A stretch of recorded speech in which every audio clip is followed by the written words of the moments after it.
And welcome back to another episode of Pokemon Knowledge. On today's episode, this is just another live I'm going to do.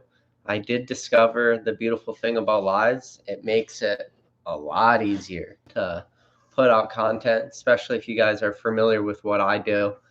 I got to add a lot of memes and stuff. So this is just a much easier sort of setup for me. Just want to say hi to everybody in the chat. I see Basic Trainers in here. I see Andrew's in here. Good to see both of you guys. But simple for today's video. I just wanted to do a simple video talking about bull traps because I was sitting back today like I've had like super great positivity lately when it comes to Pokemon. Like I am overly excited and overly happy, and then it made me start to think about like the bull trap of the bubble graph that everybody's super familiar with. Hold on 1 second. I gotta go close the bedroom door. This is probably the worst thing you can do in a live is walk away from the camera. Just wait 1 second.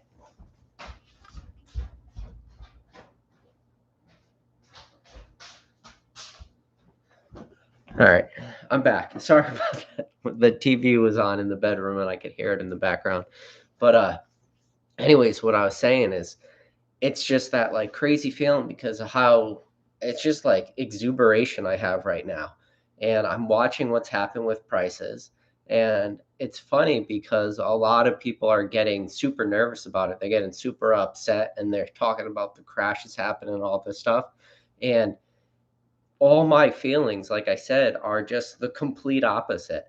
I'm seeing, and one of the things that made this video go on was TCA Gaming had made a recent post, and I had been very loosely following the prices of Fusion Strike, and then TCA Gaming had posted his prices for Fusion Strike on eBay.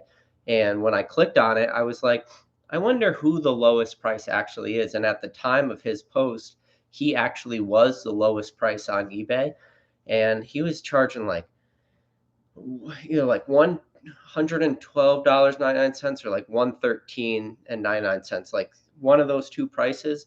But he was the lowest price on eBay at the time, and I'm like, man, we're finally back to that point where a booster box at release you can actually pick up for a relatively cheap price. And of course, relative always being a super subjective term, but for a super modern product at release lately, it's been actually very tough. And you can go back from looking at Evolving Skies was tough to get at release.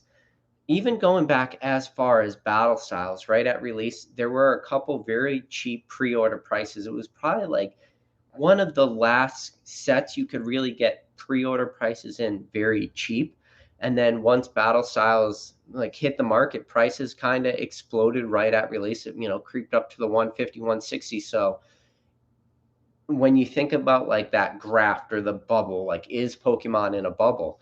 This could potentially be that bull trap where people who have been sitting back waiting for prices to retrace a little bit, like here we are, we're seeing cheap booster boxes. Well, and it's that weird thing too, because I talked about it in my other videos that we are all expecting this, right? So the fact that we are expecting this, we have already mentally prepared ourselves for this downturn to happen. So now we're getting like super excited to actually be able to pick up products. And I'm afraid now that we are actually in the bull trap. So that's just kind of like what I want to talk about in today's video. And I see we have the chat here, and I'm, curious what you guys think. Are you having like that same mindset? And I talked about it in the previous live I did. Yeah, prices are retracing, and a lot of the entry points that a lot of people never really had a chance to get into, we're now starting to see those entry points open back up. So, is it almost a bad thing of how excited I am for the prices to crash? And when you think about that bubble graph, when you think about a bull trap, right after the bull trap, there's a little peak, but then prices absolutely crash. And when I tell you they crash hard. So it brings up that question too, is the products that I'm talking about, which is mainly like booster boxes that I'm super excited at for the prices they're at. If booster boxes really are going to crash much harder than where we are right now, what is that going to look like? Because when you think about it, booster boxes sitting at 113 at release, it's more likely than not that Fusion Strike will retrace even harder once the set is actually officially released. Chill and Rain, we're starting to see it already drop down a little bit. It was at 106 the other day. Today it's at 104. We're going to keep seeing that slowly tick back down as the supply continues to stay on the market and the buying pressure just becomes less and less. And yes, at every price point that products drops, you will get more and more buying pressure. But eventually, like, people can only get so many boxes of Chill and Rain before they're just say, okay, enough's enough. And I think we already saw that happen with Battle Styles. So it makes you ask the question, well, how far down could prices really go? And the reason why I say how far can prices really go is because the people actually buying this product, unless they have some really amazing distributor agreements, so a lot of these LGSs and a lot of these mom and pop, pop up internet, we sell Pokemon cards because 2020 is hot and now we're in over our head.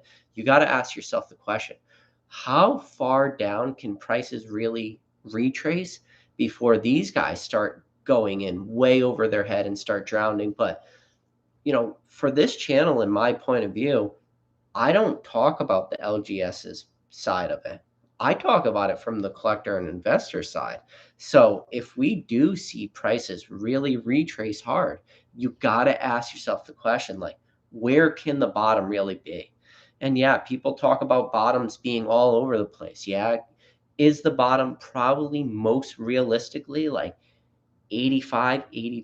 Because you got to think at those super low prices, people trying to sell one booster box, even at distributor level, after you take into account fees on, let's just say you're selling on eBay. So you take in the eBay fees, shipping costs, the cost just to buy the product from distributor, they're going to be selling a lot of this stuff at a loss, which is something we haven't seen for pretty much, I would say, for the most part, since Crimson Invasion. Really, if you think about like sets that people really went over, underwater, and you can make the argument that Crimson Invasion as a set alone, like more or less bankrupt a lot of LGSs. Now, is it possible we're going to see a very similar type of situation happen, but you're going to see it with a lot of different products because we did have this huge flood hit all at once.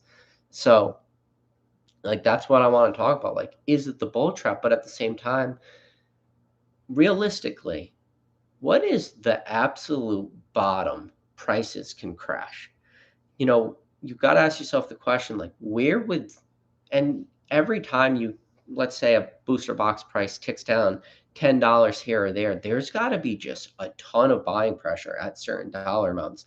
And, like, what would be the ideal situation where packs would get so low that there would just be a ton of people buying? Like, could realistically packs of, I don't know, let's say battle styles, could it realistically, in any sense of the imagination, trace down to $1 a pack? So that would be about $36 for a booster box. That means that whoever bought those booster boxes and had to resell them is taking like a $50 loss per booster box. you know, at what point can packs get so, I'll tell you right now, if somehow through whatever miracle happens that booster pack prices for literally any set drops down to $1 a pack, I'll go out and start buying those big Rubbermaid tubs you get at like Walmart or Target or whatever, like the absolute monster Rubbermaid tubs, and I'll just start filling those things with loose packs if they ever reach $1. But realistically, I don't see that price ever being any sort of possibility. I really think that we're getting very close to rock bottom for some of these booster boxes, or at least we're getting to points in my opinion, keep in mind this is all my opinion, and this could be like the topic of the video, that bull trap where I'm just overly exuberant about prices crashing. So if I think that rock bottom really, I don't see a scenario in which booster boxes prices can really retrace below $70. I I think it's very hard, especially when you take into account, like I said, prices from distributors to sell this product, unless people are just going to start running at extreme losses. And then if companies are like like LGSs and these people do start running at absolute extreme losses, it means that the entire business model they were running at, they must have been constantly running at just absolute razor thin margins and probably building their companies on debt and not building their companies just call it more organically. And I think maybe that's a lot of the mistake a lot of people maybe did at a certain point in this hobby is it's like any business, right? If you're going to invest in a company, you would always want to invest in a company that builds organically, meaning they own their own equipment, they own their own vehicles, maybe they, own their own property, they pay themselves rent, stuff like this, versus a company that grows 100% on debt. So when you have a company that grows completely on debt, yes, they can be growing very rapidly, but they just have like this, you know, hidden thing in the closet that is the debt and it's just mounting on them. So then like when you build on debt, especially companies that could, more or less not run it at a profit because they're building on debt because they're trying to just build these like distributor agreements and stuff and trying to just jack up their numbers as much as they can. So they sort of lose sight of that more organic type of growth. And that organic type of growth gives you a good, solid foundation. So if we do start to see this, where a lot of those people, and you call it like building a business on a house of cards, yeah, you can probably take a house of cards and you can build it up pretty high.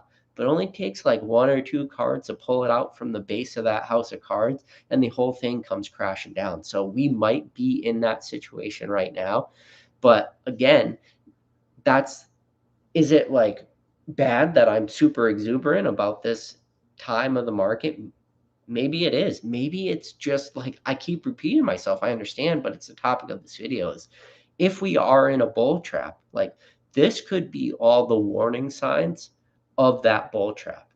The fact that but you got to keep in mind there is also a possibility that this is like a fluke scenario too, which I haven't seen literally anyone talk about. And it makes sense why nobody wants to talk about it because to talk about what's happening right now to be some sort of like fluke type scenario is something very hesitant to people. And what I mean by that is there is no way that all this product that just was flooded the market instantly wasn't being like prepared and like this wasn't a strategic, well thought out. You don't just build this type of back supply and flood the market. It's not like printers just magically overnight were able to pump out all these different products at one time. So probably more likely than not is that Pokemon was starting to build up this inventory slowly and for whatever reason wasn't releasing it.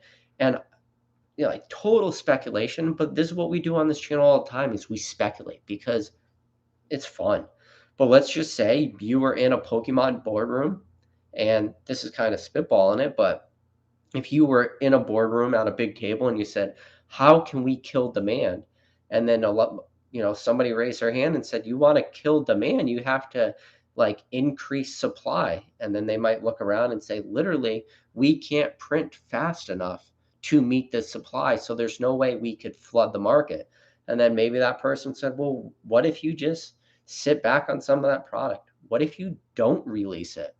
And then everybody might have looked around and said, "Well, that could work." So, if that is a scenario, which again, I don't pretend to know what Pokemon does as a company, but I like to speculate because it's fun to do like a conspiracy type theory thought. So, if they did have that sort of mindset in mind where they were actually building up this inventory and then flooded it all onto the market at once, there could be a chance that after this flood hits the market, that we could start to see like another dry period after the fact where prices like crash real hard and then the supply just dries up a little bit and then we start to see prices gradually creep back up again. And depending on who you talk to, battle styles, the waves are probably done. They probably have now finally finished all three waves of battle styles. Chill and rain, depending on who you talk to, it seems like they've gotten their second wave. Some people have gotten their second and third wave. Like, from what I've heard, it kind of varies a little bit, but there is a very small possibility. I mean, I wouldn't even say it that small. I would say it's pretty likely that battle styles waves have dried up. Chill and rain is we're currently living in wave 2/wave 3. So eventually the chill and rain product will dry up. I do believe we will see that big third wave of Evolving Skies, because Evolving Skies is still the most in demand set for all modern product, with the exception of celebrations. But even celebrations is slowing down drastically.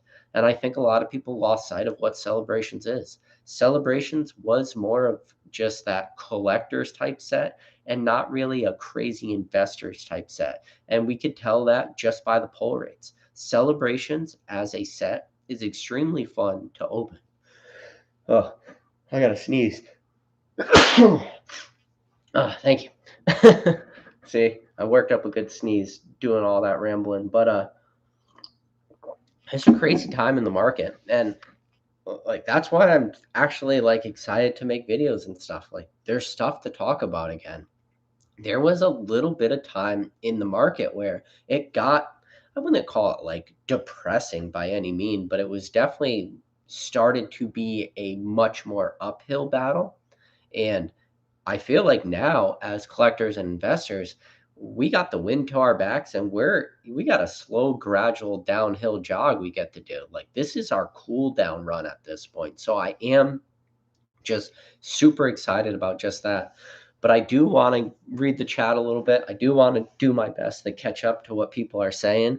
And I'm curious, like, do you guys have any of this sort of feeling, or am I now just a total outlier that while everybody's seeing the world crash and burn around them, I'm just getting all pumped up and super excited? So let me read up on the chat. 7% inflation report today. With that raise MSRP price? That's a good question. I talked about this in a video in the past, that we could potentially start to see like the days of the $4, individual blister pack from, say, Target or Walmart. That could one day gradually creep up to $5.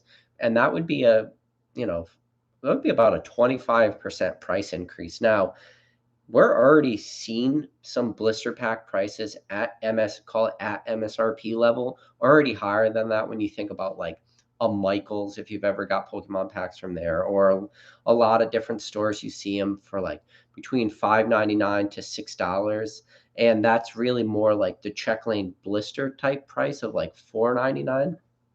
So to see inflation in Pokemon cards, I would say, is a very realistic thought process, especially with, you know, the demand for just the card stock for this stuff is going up, trucking costs is going up, shipping logistic costs is going up. I can definitely realistically see some sort of inflation in the price of Pokemon, which now, are you guys sitting on a ton of product and now you have to bank on inflation billing you out of how much you're in for product? Like, let's hope it doesn't get to that point where now you got your fingers crossed saying, come on, 25% Pokemon card inflation. So it's definitely well deserved for Modern. Modern should be enjoyed, not exploited. You're right, Basic Trainer.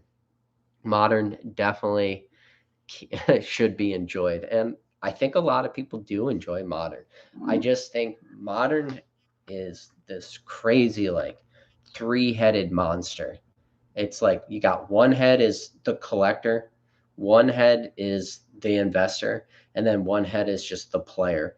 But then maybe you got even a couple more heads, like the scalper and all these people, or the speculator and the hoarder. And there's all kinds. Actually, maybe it's more like Methuselah, where you got a bunch of different snakes coming out of her head. And if you look at it, you turn to stone. Maybe that's more like in our ballpark, Basic Trainer, because it is crazy. All right. How low can it go? Yeah, like I said, who knows? I'm finally able to catch one of these lives. Who is that? Hey, Venor, good to see you. Hey, Monty. Shining Star V is probably the next product to rise in value right now. Boxes are $80. Shining Star V was one of those sets, Monty, where everyone said, Japanese sets don't get reprinted, blah, blah, blah. Everybody tried to like shill against Shining Star V never getting a reprint, and it did get a reprint. And in fact, it got a reprint relatively quickly, like less than a year's timeline. So I think hopefully that kind of quieted up some people talking about the impossibility almost of Japanese sets ever being reprinted.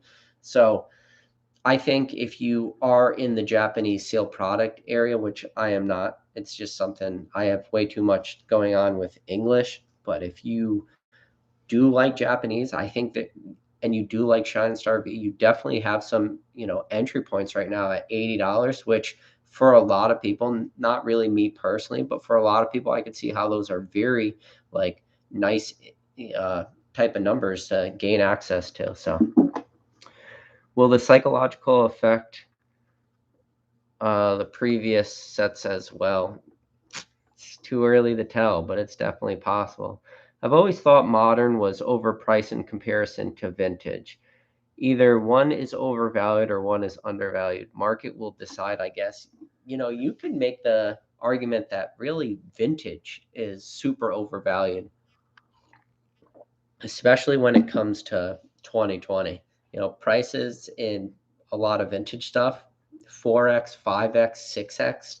You got some booster boxes like the most recent booster box that sold on PWCC, like the one that got a lot of attention was EX Deoxys. And I talked about it in my last live. Like, yeah, people tried to shill that booster box up to $100,000. It didn't work, but it still sold for $60,000 in that last PWCC auction block.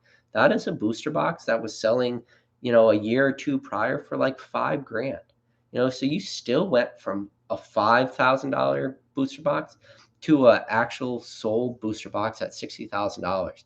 So vintage, if you look at, so I always thought of vintage in 2020 being extremely overvalued because of how quickly prices exploded.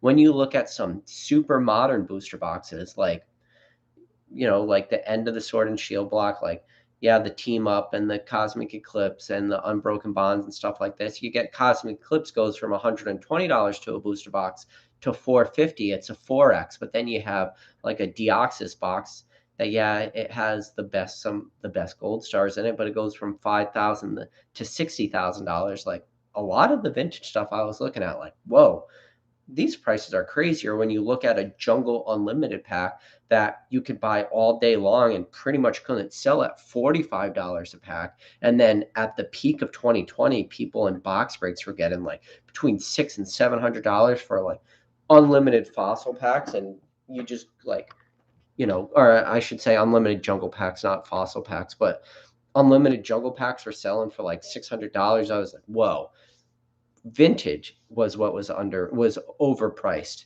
And when you think about vintage too, and for a lot of these sets, and the big ones being base set unlimited, first edition jungle, really sometimes you can make the argument almost first edition jungle is way more common for sealed product than unlimited.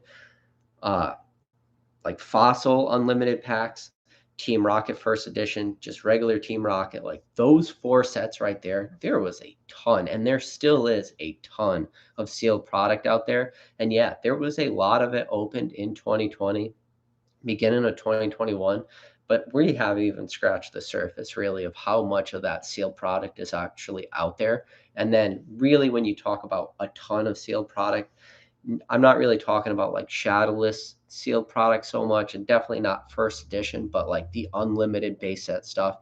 There's a ton of it.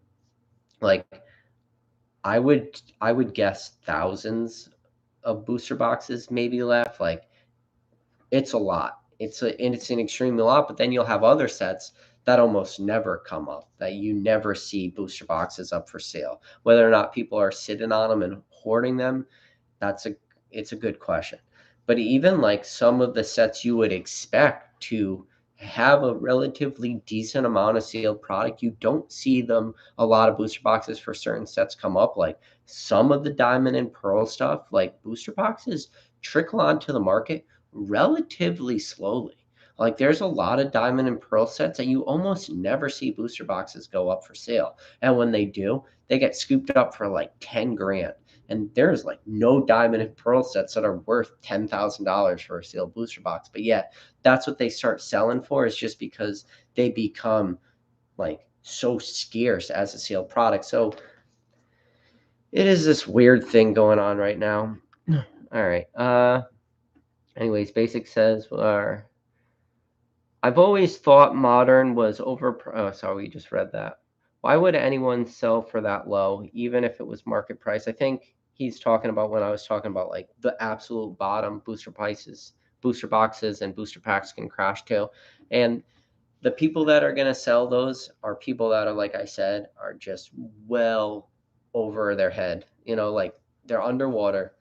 They're the only way they could even like borderline get out is just to sell everything at a loss, which if you've now positioned yourself to have to sell all your product at absolute losses, like I feel very bad for you, and like it will be a big learning curve for a lot of people.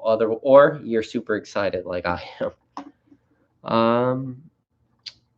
So here we go. Oh, I think I saw a tinfoil. Oh, here we go. Basic said tinfoil hat theory, and I love tinfoil hats. I should just get a tinfoil hat and wear it all the time for this video, but this is going to be good. Tinfoil hat theory. I've expressed this in Discord. I have a feeling Pokemon/distributors have this product all along, but they see the market going down, so they're blowing up the dam and flooding. I like it, Basic Trainer. I love a good tinfoil hat theory. If that's the case, it could be. So are you talking about that as almost like it's a crazy money grab where Pokemon sees like a sinking ship and they're saying, okay, we printed all this product, let's flood the market with it? I like a good tinfoil hat theory. I'll take it as it is. Uh, let's see. No more monopoly money for the randoms and sports card flipping trying to profit off our hobby. Probably see a retrace the pre-pandemic demand. No. So I don't think we'll ever go back to pre-pandemic, because to go back to pre-pandemic would literally have to mean that everyone that joined the hobby leaves the hobby. I don't think that's I think there was just too much of a flood of people. And I think the flood of people that joined this hobby was so massive that you can take like almost an 80% loss from pre-pandemic levels. So for every 100 people that enter the hobby, only 20 of them stick around. That's still like a pretty large amount with the flood of people that join the hobby. So I don't think we'll see like pre-pandemic levels ever, but we will see some sort of retrace. I'll give you that much. Uh, let's see. Devil's Advocate. Pokemon was undervalued. Lag time for supply of the build now is caught up and overflowing. Once things are absorbed, maybe we'll see stability. And it is a good question. So this is the crazy thing when you talk about like absorbing product. And I've talked about this in other videos. So the magical thing about 2020, and especially the end of 2020, beginning of 2021, and I've talked about it, is that the argument for Pokemon was there's always a ton of people out there who were sitting on massive supplies, had a ton of booster boxes in storage, ton of booster boxes that they had bought from distributors sitting on it, and we're waiting for the prices and waiting for the market to get hot. Well, that happened. That exact scenario happened. The market did get hot. And not only did it get hot, it got crazy hot. So, like you said in your, how did you say it?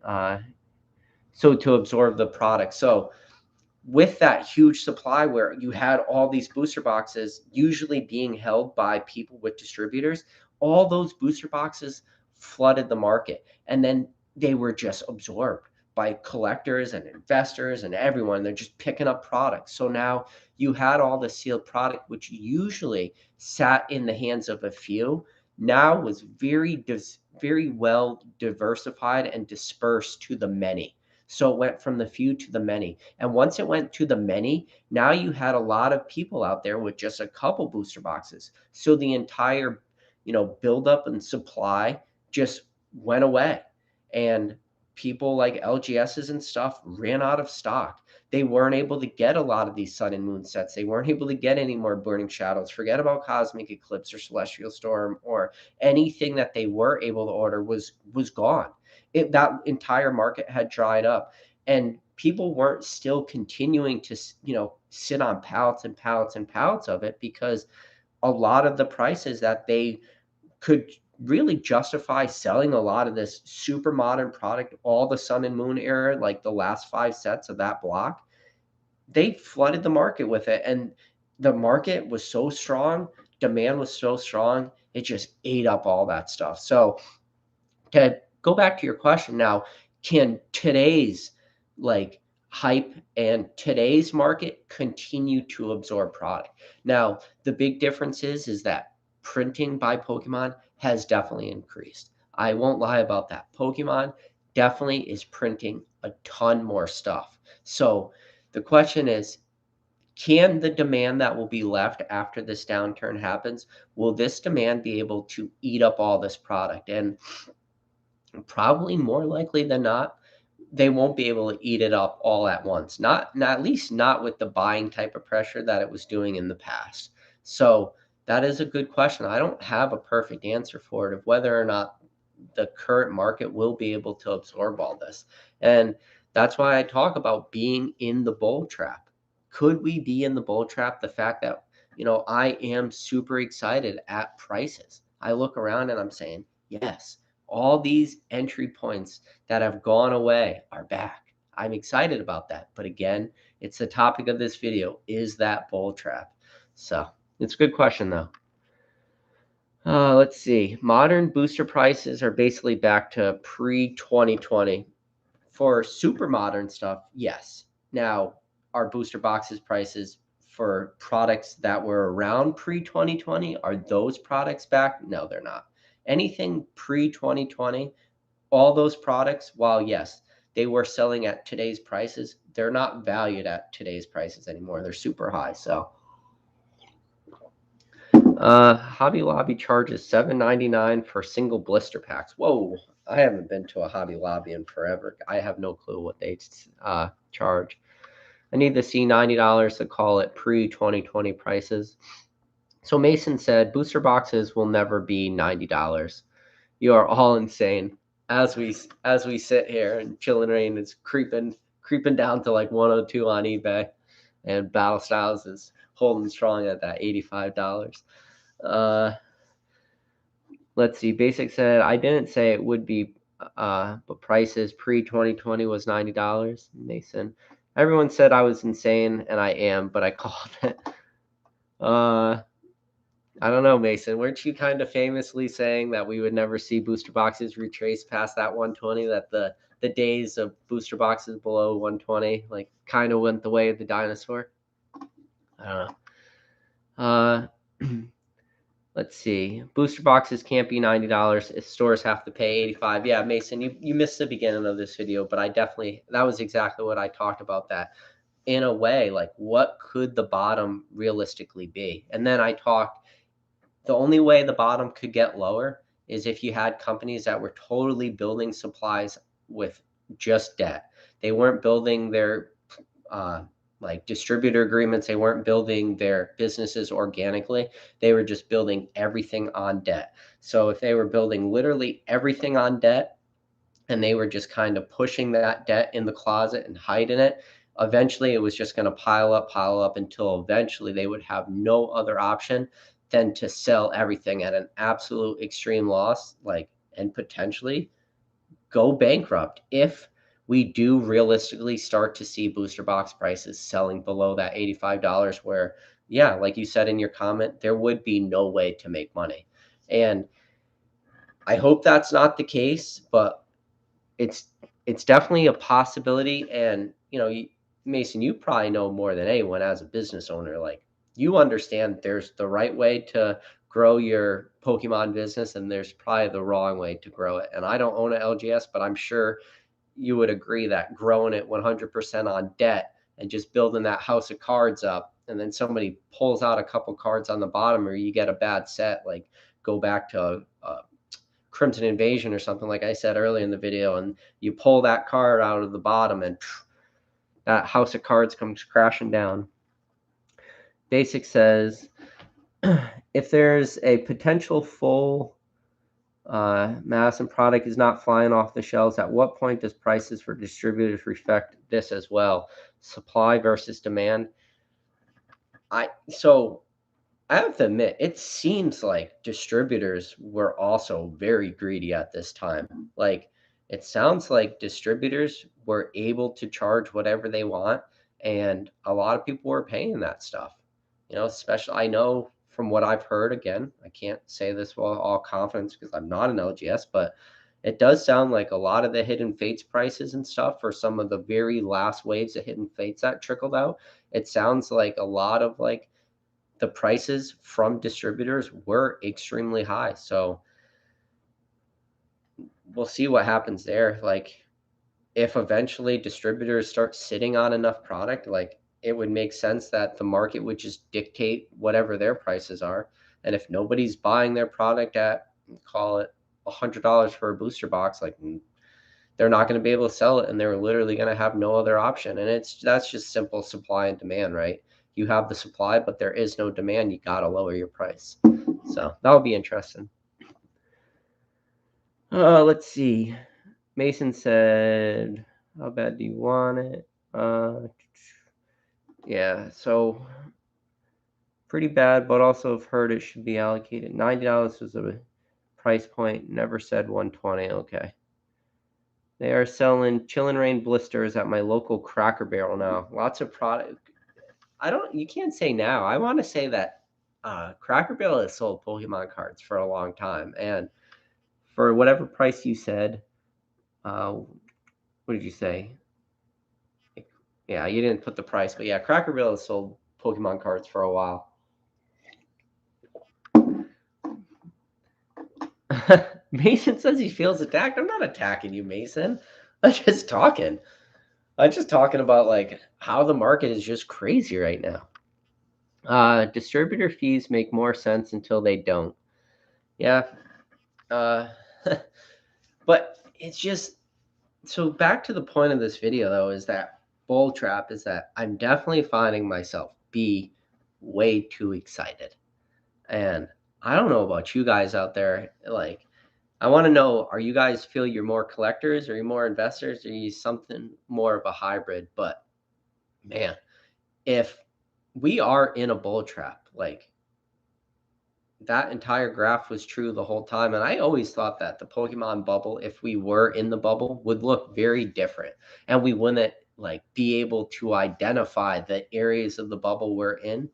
But man, I am like very, and this is the thing too, right?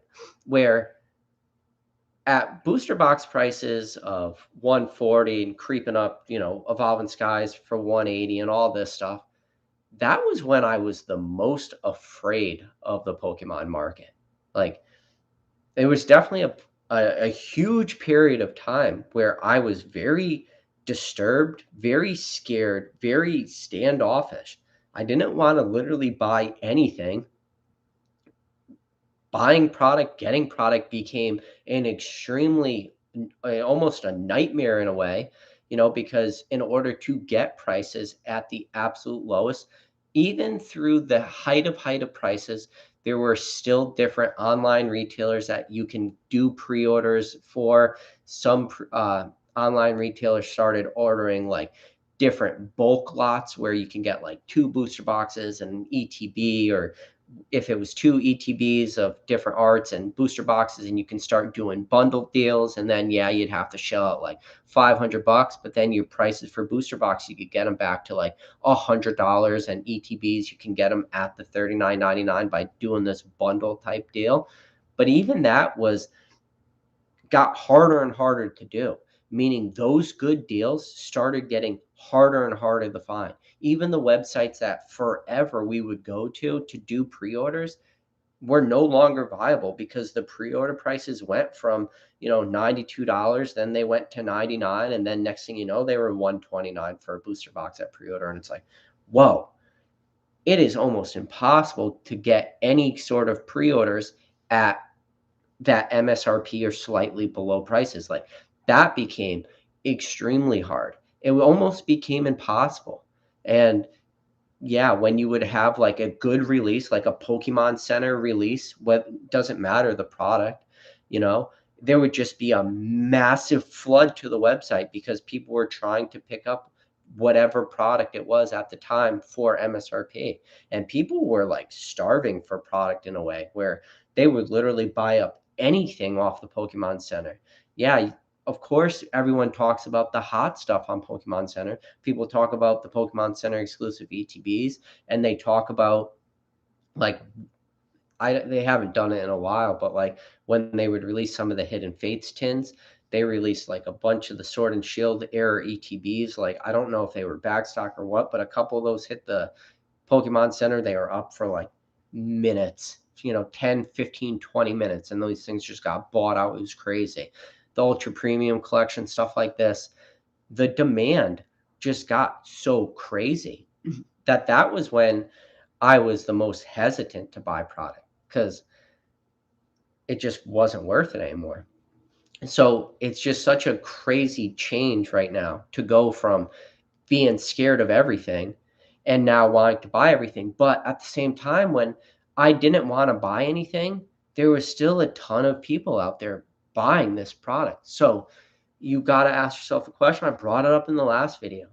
If people were okay and they were comfortable with buying, Evolving Skies at 180, or they were comfortable at buying Battle Styles at release at 160, or they were comfortable and they managed the buyout Pokemon Center of Chillin' Rain booster boxes at 143 and bought out, booster boxes of, like all these sets at that $143 mark, and people were okay with paying these prices.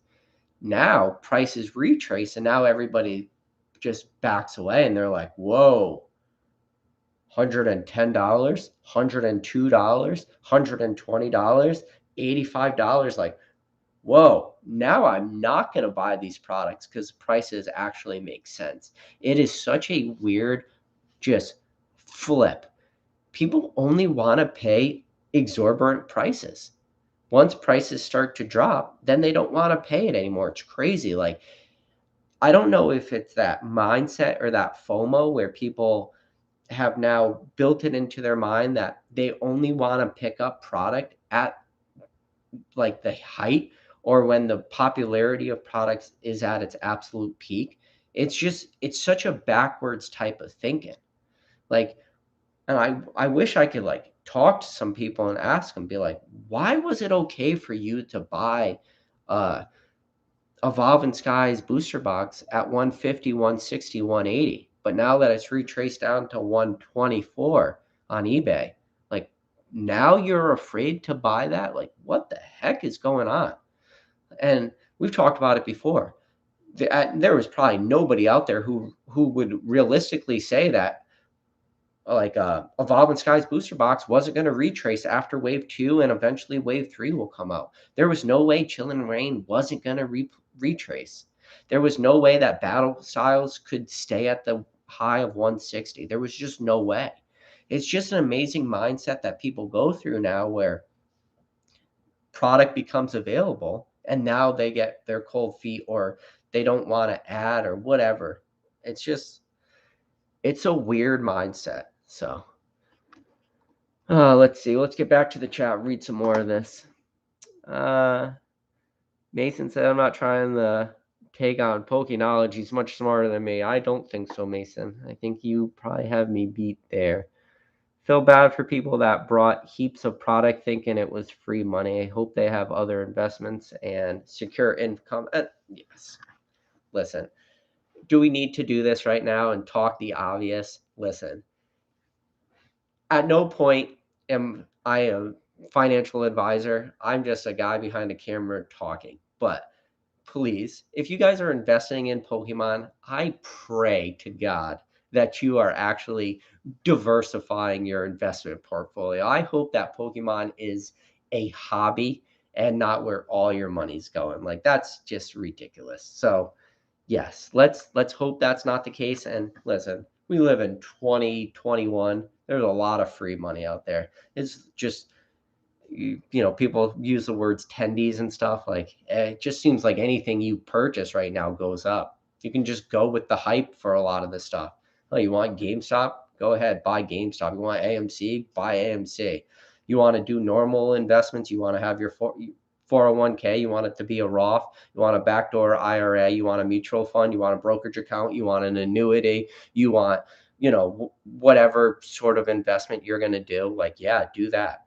Are you going to diversify your mutual fund? Are you going to diversify into different index funds? Are you going to do small cap funds? Are you going to do a mirror funds? Are you going to do international funds? Are you going to do funds that mirror the S&P 500? Like, yes, do the normal investment strategy. You want to play with stocks? Play with stocks. You want to invest in crypto? Go with crypto. You want to buy Bitcoin, Litecoin, Ethereum? Do it. Have fun. It's free money. It's 2021. But like, understand different investment opportunities, different paths you can go in. Be smart with your money. Pokemon should not be number one. You shouldn't say, yeah, I got a lot of different investments and all of it is Pokemon. Like, don't do that. Like, that is a very silly thing to do. So please, that's a great comment though. I like it. Let's see. Just started buying vintage again. Need lots more money in the market to absorb the supply from PSA in the next 6 months to a year. Yeah, so you said Booyah, you brought up a good point. You need a lot of money to absorb the PSA supply. I think for a lot of the PSA supply, it will be absorbed, but it really will only be absorbed at the higher grades. I think the investor mentality will just kind of go back to what it was, where a lot of people are just mainly chasing the high end grades. So your PSA 9s, PSA 10s mainly. There are a lot of cards that you can justify maybe at PSA 8s if they are extremely scarce and you're trying the complete sets or whatever. But for the most part, I would say PSA 9s, PSA 10s will hold that strong value. But now for a lot of this PSA low end stuff, yeah, they're going to become almost bulk. And they're, as crazy it is to say, not only are you going to have opportunities where you can crack like CGC slabs of high grades and resubmit to PSA, there might get a point in this market with a big enough supply of PSA slabs that you're going to be able to crack low end PSA slabs. Yes, you heard me right. Crack low end PSA slabs and sell those cards raw because there is a very high likelihood that the raw prices are actually going to become much higher than the low end PSA prices. So you heard it here first. That's a big brain type thought process, but it is definitely possible that low end PSA cards will sell for much less than the raw prices with the huge supply. All right. Thanks again for the chats. Yeah. Hey, Lord Bulbasaur. Good to see you here. Basic trainer. Oh no. Mason says emergency meeting. Mason, after this is over, I'm gonna end this in a couple minutes, probably like 15 minutes. After it's over, Mason, I'll shoot you an email if you do want to come on. We'll see what the chat says, but I would definitely love to, have a conversation with you maybe on the next one. If you have the availability, schedule it this weekend. Let's do it. Me and you. We'll have a one-on-one conversation. I think that would be a lot of fun if you're up for it, of course. Team Up ETB reprint on Pokemon Center was the most random. Yeah, this year I think the Wave 2 traps the peak bubble November 2020. The first wave was on February, March when the stimulus checks were distributed. Okay, this is my argument with stimulus checks. So stimulus checks were only available to households that made less than like $150,000 and individuals that made less than $75,000. Those were the people that were eligible for the stimulus checks. And I know after a certain amount they would like wean itself out. And I do believe that a lot of maybe the modern stuff, stimulus checks definitely had a huge impact on. but some of the buying pressure that I'm seeing does not justify stimulus checks. And some of the later buying pressure after a lot of the stimulus check money most likely ran out and prices still were pretty high. I could tell you right now, people buying some of this high end stuff, people buying, trophy cards at five figures, people buying, you know, PSA 10 Torchics at for $50,000 from Team Rocket Returns. Those type of people spending that type of money on the really high end, the big sort of buying pressure.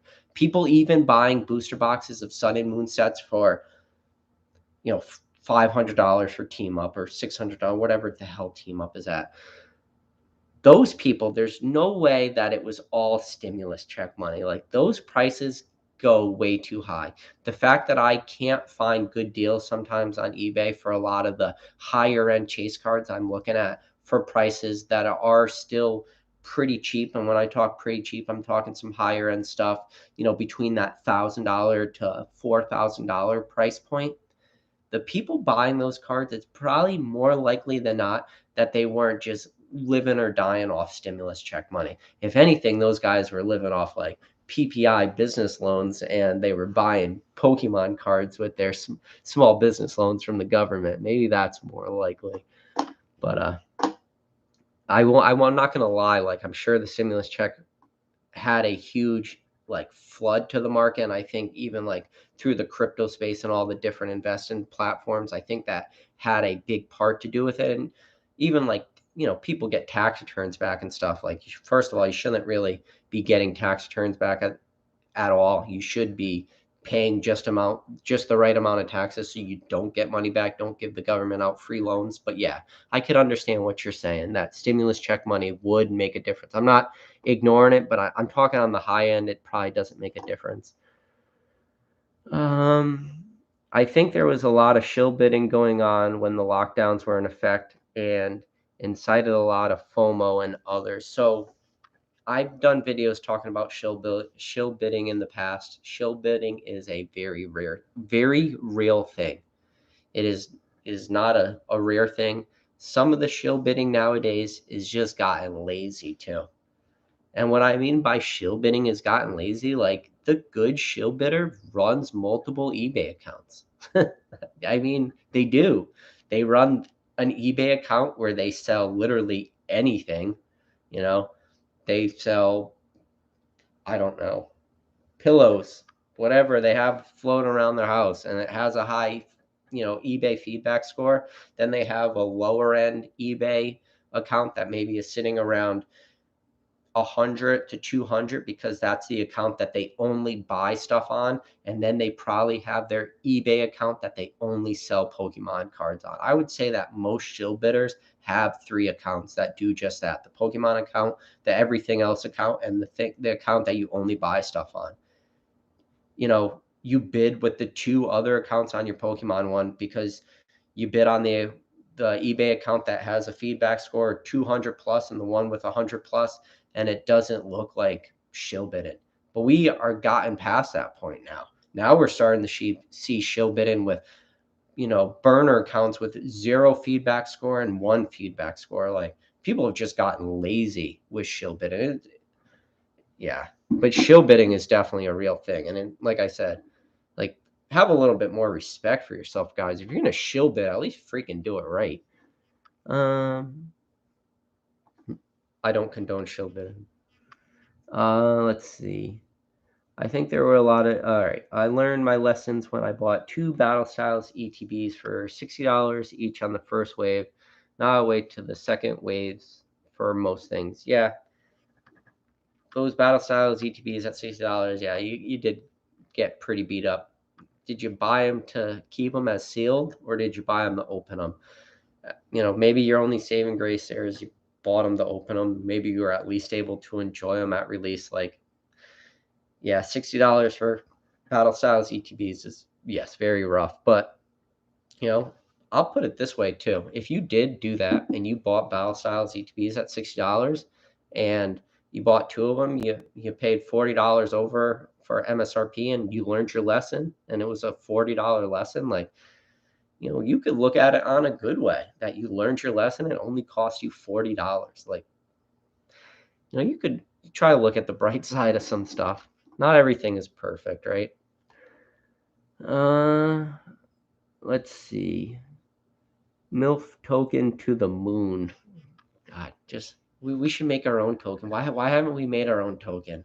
We should just do like some stupid. Somebody email me. Somebody email me who knows how to make some token, and we'll shill bid it up on, and we'll. Can we call it the shill coin? Is that a thing? Does that already exist? We could just shill it up to the moon, and we just get the entire Pokemon community. Just all right. Now we're talking stupid stuff. Pokenomics. Hey, how's it going? It's going good. I'm actually like learning. So, Jake from Pokemonomics is here. I'm actually enjoying the live stream. I think it's just such an easier way. Now I understand why you've done it for so long. And I do enjoy, the conversation with the chat and everything. It's a lot of fun. A lot of deals lately, but at the same time, less liquidity. So we're just getting out of that. But bull trap on the way down again. Yeah, I think it's possible, guys. I think we might be in the bull trap, and at least I might be in the bull trap. And that is a big part of actually being able to pull yourself out of the current situation and look at it from the outside looking in. And it's crazy. Let's see. Me going in the Pokemon sealed was diversifying from Magic. Hey, you know what? There's a lot of Magic products went up too. Depending on like what sort of Magic products you had, you might have did pretty good, especially in the last market. I think everybody could probably thank Rudy for shilling up Magic for half a decade or however long he's been doing it for. Very diversified. I like this comment. Very diversified. Base set, jungle, fossil, Aquapolis, black and white, diamond and pearl, XY, and evolution. Let's talk about that list. I'll say you hit it out of the park with Aquapolis. Black and white base set, I would say no. Diamond and pearl, thumbs up. XY, depends on the set. Evolutions, sorry. Mason said we got Jake here. Dr. Applesauce just pulled a full hollow from, I don't know, NF Spellbook. Is that a MetaZoo? I don't really know. Here's where everyone's at. Hey, Jody, what's up? Jody, always appreciate you in all the chats. I always see you out there. Mason says, Poke knowledge isn't as long-winded as Jake, though. Come on. He has even less Pokemon in the background. Yeah, so the reason I have no Pokemon in the background is because I tried to build a shelf. I talked about it in a video. I'm like, I'm going to start adding stuff, but it was my freaking wife's blanket cabinet, and I just didn't want to keep putting it up every time. Back chats. Wow, everybody. Hey, James, how's it going? But yeah, true collectors have nothing in the background. I got plenty in the basement though. PK's in Jake's room, but good guys. This is just such Mason's. We could be looking at something sick. Yeah, some sick blankets here. Here we go. Here's some sick blankets. Some elephants on the blankets. There you go. There are whole cabinets full of them. You know what the problem is? My wife goes to TJ Maxx. I don't know if you guys have wives. Don't let them go to TJ Maxx. It is full of just garbage. Cheapest stuff ever. My entire house. I could just open up a TJ Maxx. I could look around and just say, I'm going to sell all this at TJ Maxx for I don't know, $4.99 you paid for it all. It's you think Pokemon is a bad investment. Bring your wife to TJ Maxx and sit in the parking lot for an hour and a half in the car and come out and just close your eyes and hope you don't go bankrupt. Pokemon is a great investment at that point. Can we address the elephants in the room? Yeah. Don't forget though, elephants can die of a broken heart. So anyways, guys, I had a strategy. It was I wanted to go till 10 o'clock, make an hour-long video. I don't want to make these videos absolutely crazy long. Uh, Mason, after this video, check your email. I am going to reach out to you. If you are up for it, I would like to do a live with you potentially this weekend. And yeah, guys, other than that, I appreciate you guys all for stopping by. Before you leave, if you do me a favor, hit that like button. Doesn't cost anything, helps me out a lot, helps the channel out a lot. Could potentially even get this video out to some people that have never seen it before. But other than that, guys, I'll catch you on the next video.